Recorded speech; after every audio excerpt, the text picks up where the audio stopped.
more with your baseball authority. Speaking of which, get my baseball stuff This going. is the Rob Dibble Show.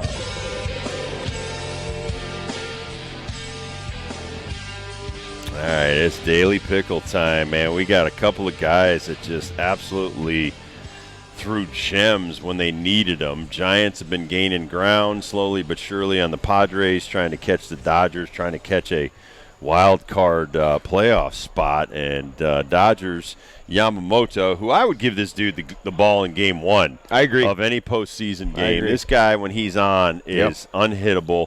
Did nibble a little bit last night. 108 pitches, 60 for strikes, went 5 1/3, shut out the Giants, and the bullpen went the rest of the way and finished it off. Kopech came in, Trinian, Banda, and then Visa came in after that, and they shut it down. Visa and these other guys are unbelievable. I mean, Banda, 12 pitches, 8 strikes. Visa comes in, 11 pitches, 9 for strikes. I mean, that's the kind of bullpen you're talking about as we come down. But really, the gem of the night goes to Hunter Green. I'll tell you what, dude. Dude, he was hunting strikes. He was hunting batters all last night. Very rare. Ben talked about the other day. There's about 4 teams that have 3 complete games combined. There's very few teams that have guys that really even want to go the complete game. You could tell Hunter Green wanted to finish this off. Interdivision. They're both fighting for playoffs. Reds needed this one desperately. 9 innings, 1 hit, 1 walk, 9 Ks, 109 pitches, 78 for strikes, lowers his ERA to 2.7. Hunter Green, complete game, 1-hit shutout on the Cubs at Cincinnati last night. Fans were going crazy. That's why you paid this guy early, gave him $150 million. And if he can stay healthy, he's going to have a wonderful career. It's really keeping him healthy between his elbow, the groin, different maladies. I mean, Hunter Green, when he's healthy, one of the best in the big leagues. I think the win last night gave them a chance still. I think it injected more life than what they had, but obviously needed somebody to do it. Had to get the win, especially against the Cubos, and they had a great performance as well. That was a 1-0 ball game with 4 hits for the Cincinnati Reds, 1 hit for the Chicago Cubs. I think it's Ree or Ray. I think it's Ray. I think it's Ray. These guys have the weirdest names. Yeah, no, he's been great all year. Oh, the Cubs right now. Cubs sit atop of the wild card standings. They're far ahead right now. 5 games in the win column ahead of the Padres in the wild card. 9 games ahead of the New York Mets in the wild card, and 11 games ahead of the Reds in the wild card. But it was a big game because it's not only the division, but you gain a full game on the Cubs with that win, and that's what you're talking about. You got to win series now. You got to win 2 out of 3, 3 out of 4 if you have any chance. Reds have a 2-game winning streak, but they've only won 5 out of their last 10, so they're basically a roller coaster that's like sitting right at the top, ready to take off, but still not there. Taking out the Mets would be their motivation. Mets are sitting there 2 games above the Reds and the Diamondbacks, but for the Reds, your Reds have a gauntlet. They got 3 more with the Cubs Friday, Saturday, Sunday. They've got some Pirates in there at home, but one of those games is the Skeens game, and it's probably going to be Skeens' final start of the year. Then at Milwaukee. So if they want to get in, they could make it happen, but they're going to go through a gauntlet. If they got in, I would say this is a battle-tested team, man. Definitely a battle-tested team. Now, on the other hand, the New York Mets, they got that win against the Padres, little afternoon baseball yesterday, but now they've got some should-win baseball in their back pocket. I know they're at the bottom of the pile, but these are should-win games, Dibs. Washington Nationals this weekend, all of them are at home. They do go to Wrigley Field against the Cubs, and the Cubs are still going to want to get that 4th spot. They want to stay above the San Diego Padres, maybe catch the Brewers, but that's probably out of the question at this point. They want that top spot in the wild card, at least being the 4th seed for some home cooking. At Miami after that. Even take the Cubs series out. Like, if you lose all 3 of those, I still think you're sitting pretty in playoff contention with those games home against the Nats and then on the road against the sorry Miami Marlins. Yeah, you got to beat those sub-500 teams, either sweep them or take 2 out of 3. But I absolutely agree with you. Should win games. When you're talking about, here's the thing. You've got Tong, Sproat, some of these guys are McLean, they're rookies that you brought up. But these guys now, they want to be on that postseason roster. Right. So they're pitching for two different reasons. They're not just pitching to put you in the playoffs. They want to either be in the bullpen, in the rotation. This McLean kid is he's for real. He's the real deal. Yeah, he throws 4 pitches for strikes. He attacks the strike zone. He's not your normal young kid that comes up that's like, okay, I'm just going to nibble and I'm going to try to get through 15, 18 outs. This is a guy that comes in, he pounds the strike zone. He says, I want 18, 21 outs, and I want that win for the team. And that's a big difference right now when you're just trying to get some separation between you and the Reds. Still only 2 games between the Mets and the Reds, which I think it makes it interesting.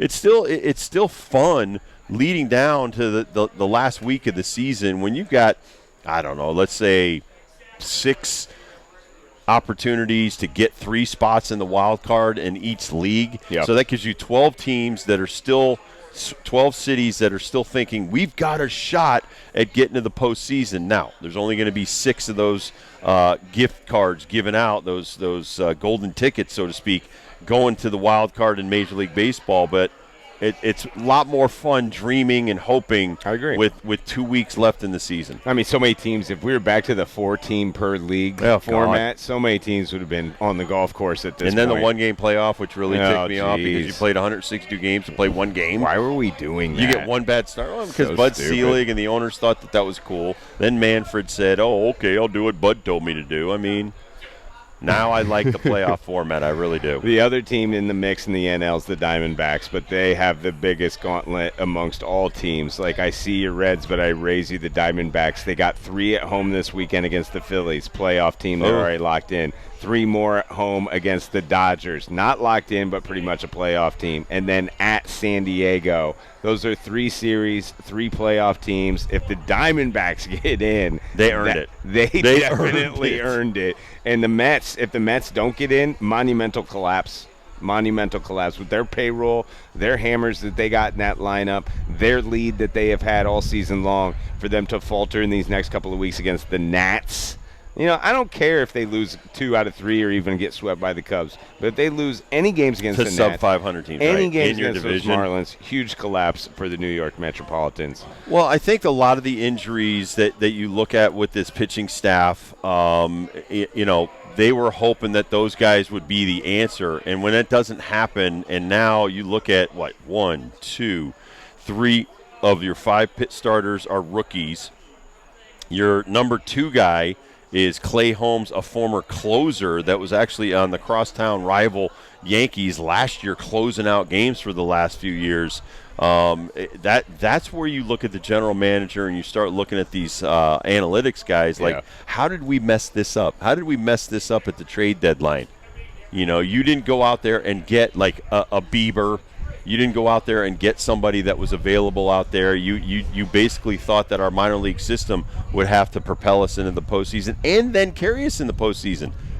Right now, I mean, other than Ray Peterson right now, I don't know who your best pitchers are on the New York Mets. Maybe McLean, the rook, but he's never seen this kind of baseball. Like, he hasn't played playoff baseball yet. Who knows what you're going to get with that guy? Fingers crossed. Hey, Mendoza's trying to do the best. I think he's doing a great job, by the way. By the way, Sean Manaea, he's gone for the next couple of days on paternity leave. Right now. Timing, dude. Right now. Timing. Your wife's having a baby. What is it, September 19th? Marge Schott Marge Schott would have gone crazy. She would have called the rest of us and, you guys are producing off the field way more than you're producing on the field. I'm not happy. I mean, back then you were probably like, gosh, I can't believe this woman. Now, she's right. She's right.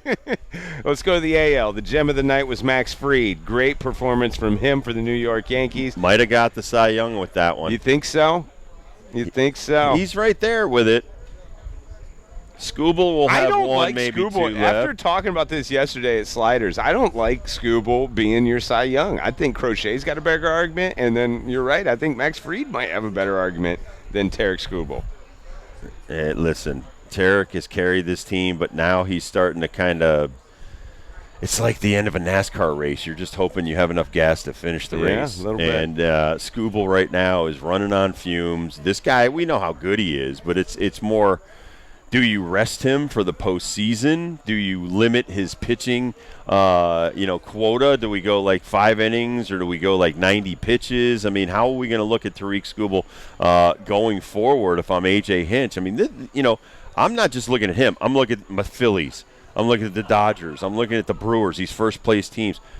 Do I skip starts? And I'll give you an example of how you win championships. I think it was 2007.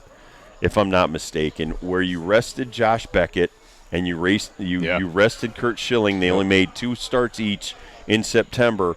Those guys combined went 7-0 in the postseason, and people thought Theo Epstein was crazy.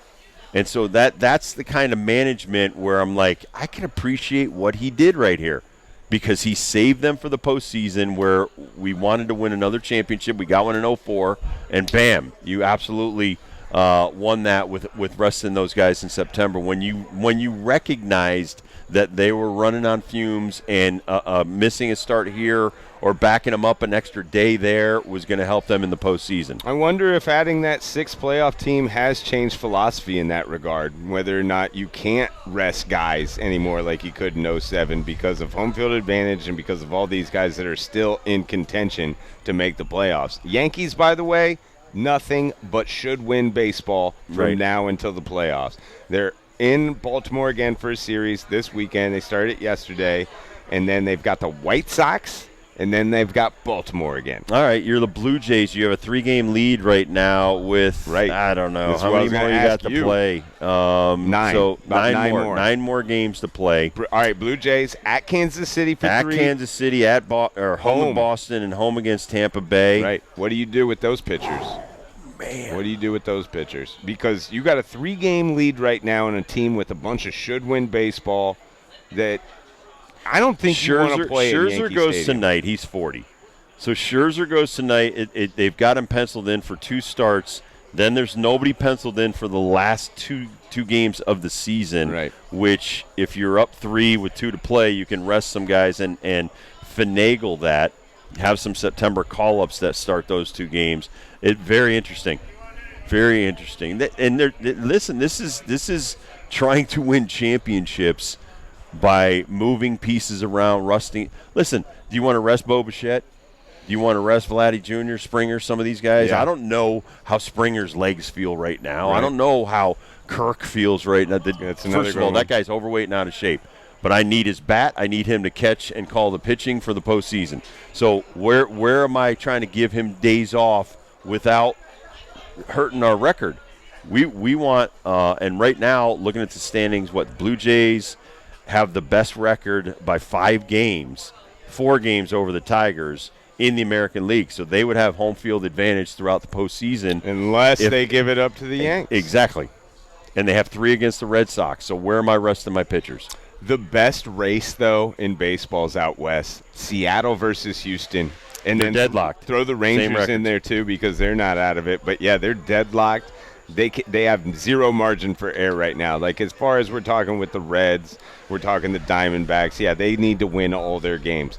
But when it comes to zero margin of error to win the division, nothing looks you in the face more than the Mariners and the Houston Astros. How about the Guardians? They're madmen. They've won 7 in a row. They won 9 out of 10. They dumped most of their team for payroll and gambling. We talk about this every day. And by the way, people are writing articles now about what's going on with the gambling situation, man. It's been a while. July. Been a while, man. You've had time to investigate this. What's going on? Class A, Ortiz still on non-paid or paid leave. What is it? Non-performing paid leave, I think is what's the whatever you call the commissioner's list. It's good work if you can get it. Yeah, I'll take that job any day of the week.